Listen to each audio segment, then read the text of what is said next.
রাজা বাদশা নেতাদের অন্তরগুলো আমি আল্লাহ আমার কুদরতের হাতের মুঠোর ভিতরে আমি ওদের পরিচালনা করছি। আল্লাহ জানেন না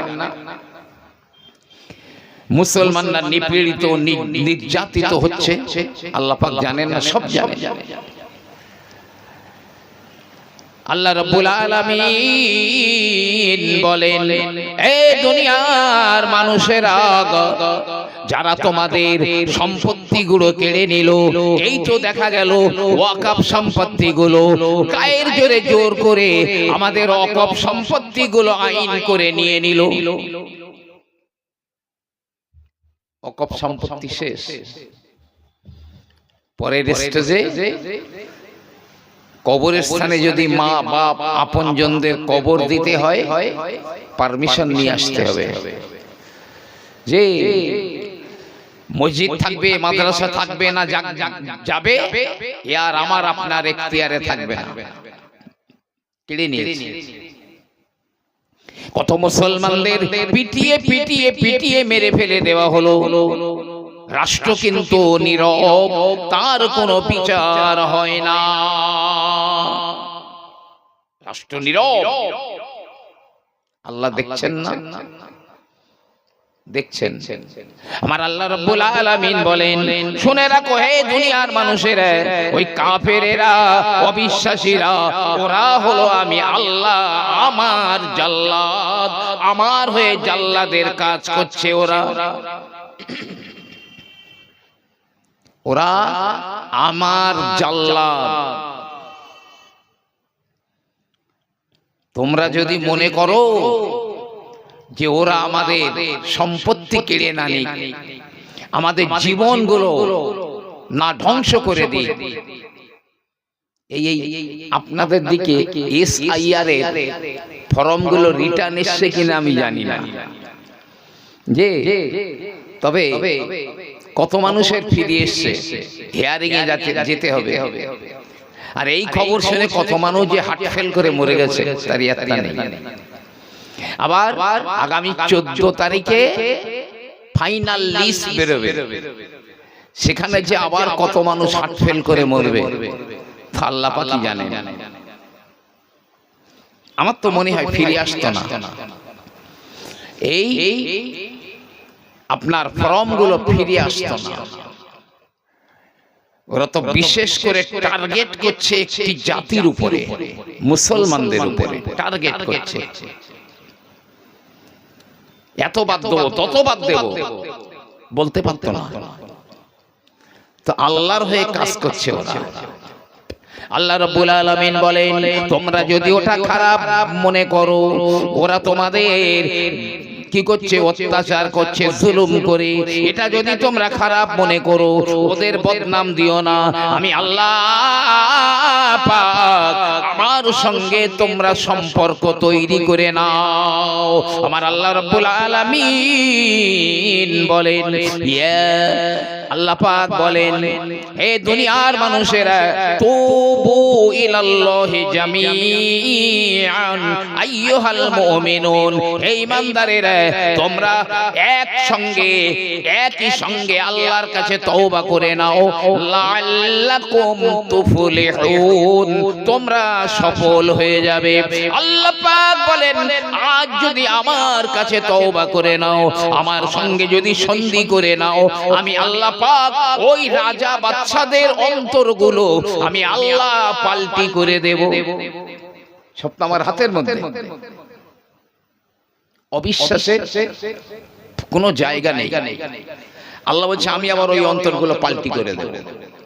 ওরা যারাই তোমাদের জুলুম অত্যাচার করত, মা জান মাল ইজ্জত আবরু নষ্ট করত, তারাই তোমাদের সম্মান করবে। আমি দায়িত্ব নিয়ে বলছি, আমি চ্যালেঞ্জ দিয়ে বলছি, এক যারা সন্দেহের অবকাশ নাই। আমার আল্লাহ রাব্বুল আলামিন বলেন, যাহারাল ফাসাদু ফিল বাররি ওয়াল বাহরি বিমা কাসাবাত আইদিন নাস, জলে এবং স্থলে যত বিপর্যয় আসে, যত বিপদ আসে, যত বালা মুসিবত আসে, সবই মানুষের হাতের কামাই করা। মানুষ কামাই করেছে, আগুন জ্বলছে, হাত ঝুঁকিয়ে দিয়েছো, কারো দোষ নয়, তুমি হাত ঝুঁকিয়ে দিয়েছো, তোমার দোষে হাত পড়েছে।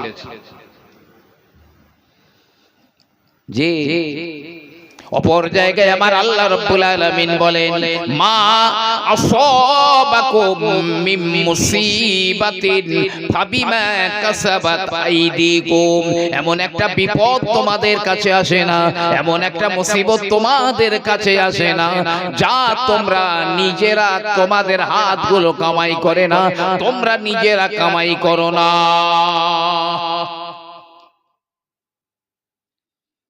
দোষ কাদের? মুসলমান একবার মুসলমান হয়ে দেখো।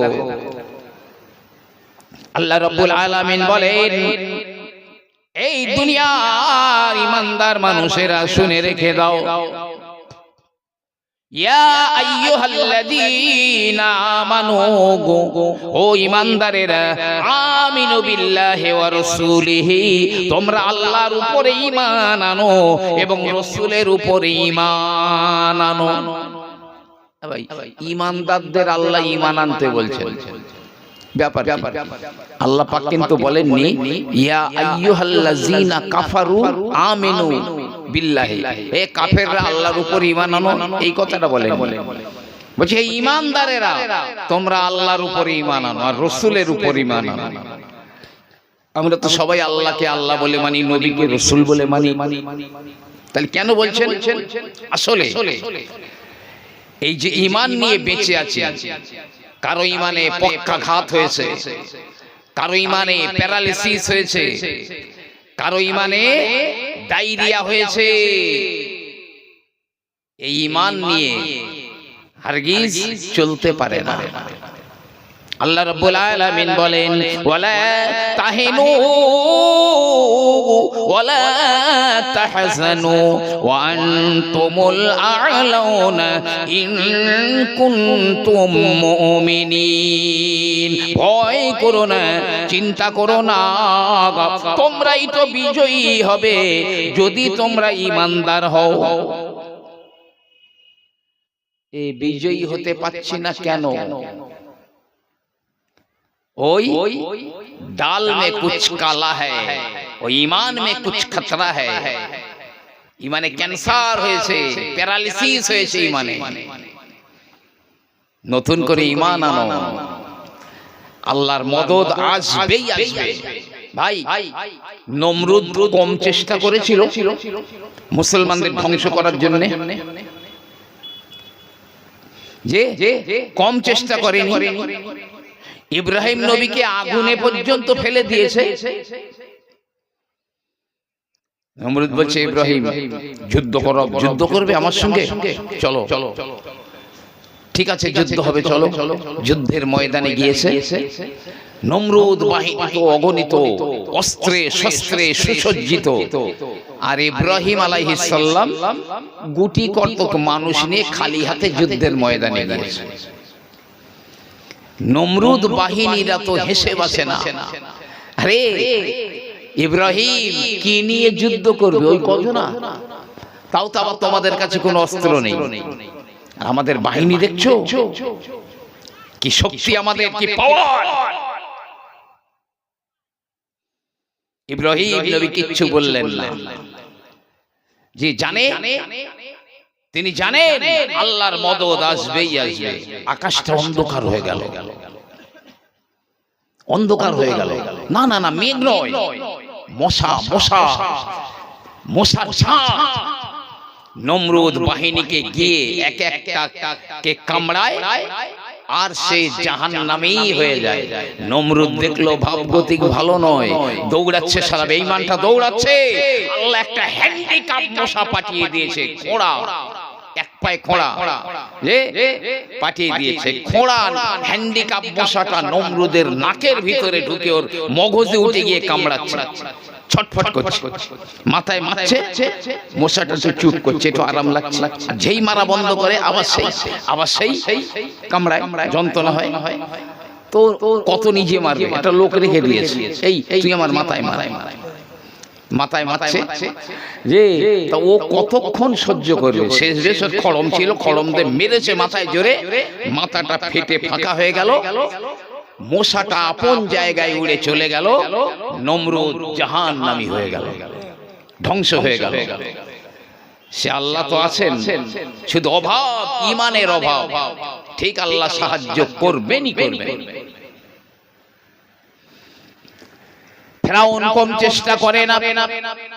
মূসা নবীকে, হযরতে হারুন আলাইহিস সালামকে এবং বনি ইসরাঈলদেরকে মানে মুসলমানদেরকে কম চেষ্টা করেনি ধ্বংস করে দেওয়ার জন্য। ফেরাউন তো চেষ্টা করেছিল মুসলমান মুক্ত করব মিশর। এখন যেমন অনেক বাবুরা বলছে না, ভারতটাকে মুসলমান মুক্ত করব, যে তার মধ্যে শুভেন্দু একজন, মুসলমান মুক্ত করবে ভারত, স্বপ্ন দেখো। হযরতে নবী মূসা আলাইহিস সালাম ফিরাউনের অত্যাচার মুসলমানদের উপরে দেখে আল্লাহর নবী মূসা মুসলমানদের নিয়ে মিশর ছেড়ে বেরিয়ে চলে যাচ্ছেন। ফিরাউন খবর পেয়ে গেল মূসা ওই মুসলমানদের নিয়ে বেরিয়ে চলে যাচ্ছে। ফিরাউন লোক লস্কর নিয়ে বেরিয়ে পড়লো, চল একজনাকে আর বাঁচিয়ে দেব না, সব কটাকে দুনিয়া থেকে বিদায় করে দেব। মূসা নবী মুসলমানদেরকে নিয়ে যায়, সামনে বিশাল নীল নদ, বিশাল নীল নল, আপনার কি না নীল নদ, অথই পানি। মুসলমানেরা বলে, মূসা এতদিন তবু মারধর খেয়ে বেঁচেছিলাম, কিন্তু তুমি এখন কি করলে? সামনে যদি যাই তো নীল নদে ডুবে মরবো, আর যদি না যাই তাহলে ওই ফেরাউন বাহিনী তেড়ে আসে, আমাদেরকে ধ্বংস করে দেবে। মূসা নবী বললেন, ভয় করো না, ইন্নাল্লাহা সায়াহদিন, নিশ্চয়ই আমার আল্লাহ পাক আমাদেরকে পথ দেখাবেন, ভয় নেই। আল্লাহ নীল নদের বুক চিরে 12টা রাস্তা বার করে দিয়েছেন। মূসা নবীর সঙ্গে 12টা গোত্রের লোক ছিল, তাই এ আগে যাবে ও আগে যাবে এই করে যাতে ঝামেলা করতে না পারে 12টা রাস্তা বার করে দিয়েছে, যে যার রাস্তাতে চলে চলে মূসা নবী আর মুসলমানরা পার হয়ে চলে গেল। আর ফিরাউন গদি আর হিংসা এই দুটোর লোভে ও অন্ধ হয়ে গিয়েছিল। ফেরাউন বলল, নেমে পড়, নেমে পড়, ওই পালিয়ে গেল, নীল নদে নেমে গেছে, হুঁশকান্তক নেই, মাঝখানে গেছে। আল্লাহ বলছে, মূসা এবার লাঠিটা ওঠাও। লাঠি তুলে দিয়েছে, দুই দিকের পানি ঝাঁপিয়ে পড়ল ফেরাউন বাহিনীর উপরে। ফেরাউন বাহিনীরা ধ্বংস হয়ে গেল, ফেরাউন ধ্বংস হয়ে গেল। আল্লাহ মুসলমানদেরকে বাঁচিয়ে দিয়েছেন। যে সে আল্লাহ এখনো রয়েছে, এখনো রয়েছে। আগুনের ভিতর থেকে হাত টেনে নাও, কোন নায়ক কি করেছে, কোন খেলার প্লেয়ার কি করেছে, কোন নেতা কি করেছে, ছেড়ে দাও। আতিউল্লাহ ওয়া আতিউর রাসূল, আল্লাহর তাবেদারি করো, রাসূলের ইতাআত করো, নাজাত পেয়ে যাবে। হাত টেনে নাও, কুফরির আগুন থেকে হাত বার করে নাও। প্রিয় নবী সাল্লাল্লাহু আলাইহি ওয়াসাল্লাম এক সময় বলেছিলেন, ও আমার সাহাবারা, কিয়ামতের কাছাকাছি সময়ে এমন একটা জমানা আসবে, ওই জমানাতে একটা জাতি আর এক জাতিকে আহ্বান করবে মুসলমান নিধন করে দেওয়ার জন্য।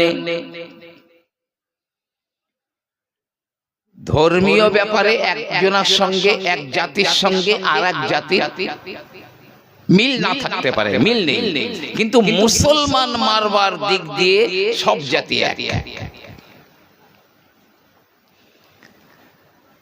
সাহাবায়ে কেরামেরা বলেন ইয়া রাসূলুল্লাহ, ওই সময় মুসলমানেরা কি সংখ্যায় কম হবে নাকি?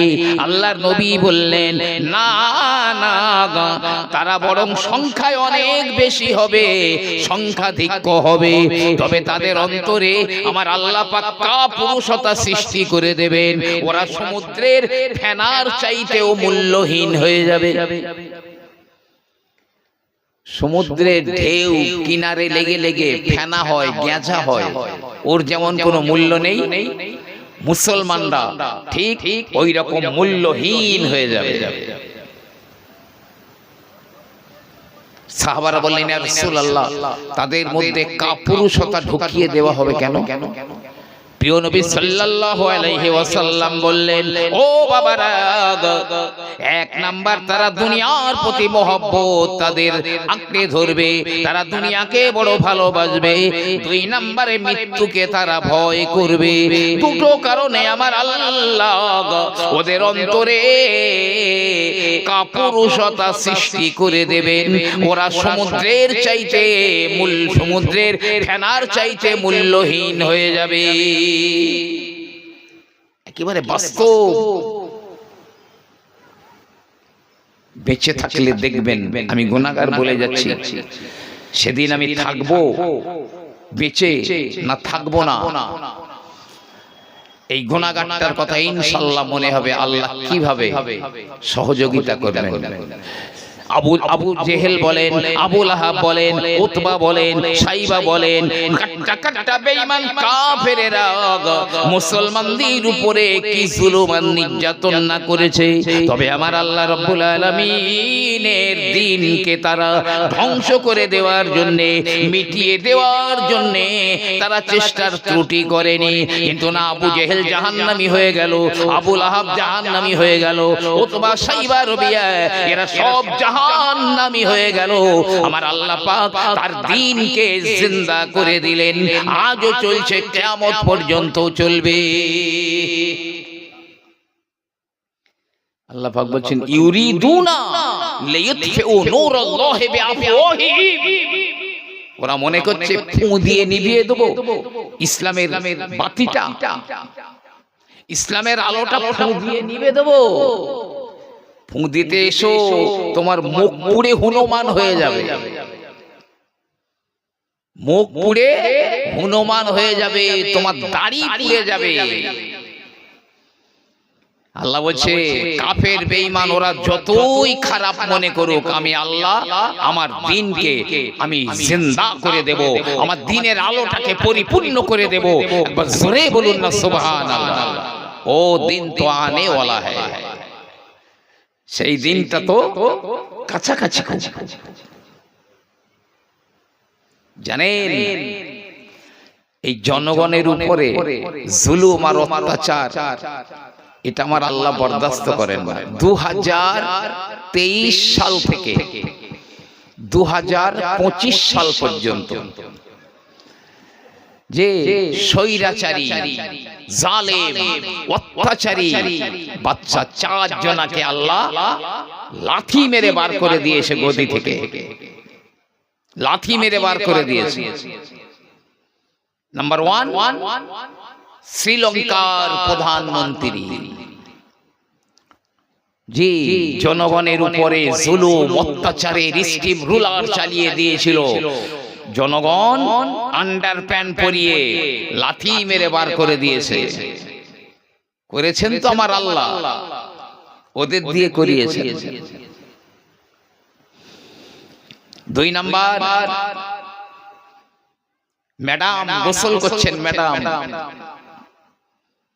টেবিলে ভালো ভালো খাবার সাজানো, নানা রকম পদের খাবার সাজানো রয়েছে। সেনা প্রধান এসে বলছে ম্যাডাম মাত্র 40 মিনিট সময় আছে, এক্ষুনি বেরিয়ে পড়ুন, না হলে গ্যারেজ হয়ে যেতে হবে।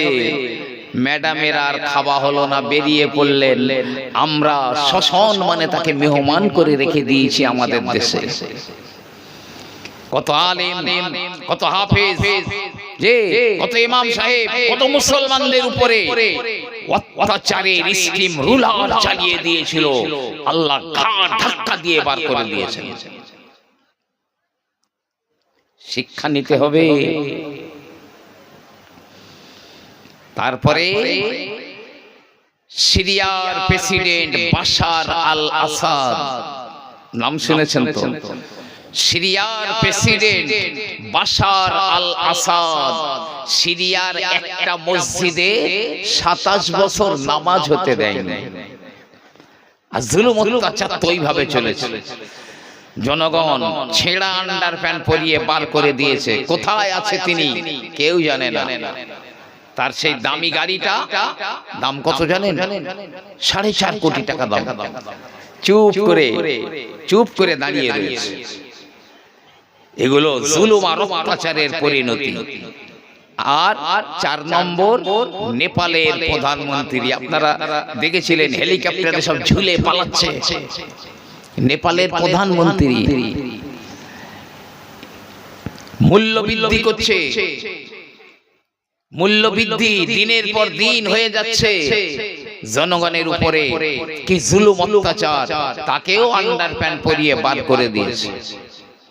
বর্তমান যুগের ফেরাউন বলেন, বর্তমান যুগের নমরুদ বলেন, আমান বলেন, কারুন বলেন, সাদ্দাত বলেন, আবু জেহেল বলেন, আবু লাহাব বলেন, উতবা সাইবা রবিয়া বলেন, তাদের অপরিণতি যা হয়েছিল আমার আল্লাহ রাব্বুল আলামিন এখনো দেখছেন। আমার আল্লাহ রাব্বুল আলামিন ঠিক 11 টাওয়ারে ঠিক আমার আল্লাহ বিচার করে দেবেন। শুধু হাতে ধরে পায়ে ধরে বলছি, আমাদের কাজ একটা, ঈমানটা ঠিক করতে হবে। কাফের বেঈমান প্লেয়ার, নায়ক নায়িকা, ড্যান্সার, ওদের চরিত্র জীবনে বাস্তবায়িত করো না। যদি বাঁচতে চাও, মুসলমানদের তো দেয়াল থেকে গেছে পিছনে। আপনি বলবেন ফিলিস্তিনিদের উপরে ইসরায়েলের বেঈমানদের কেন আমার আল্লাহ পাক চাপিয়ে দিয়েছেন? কারণ কি?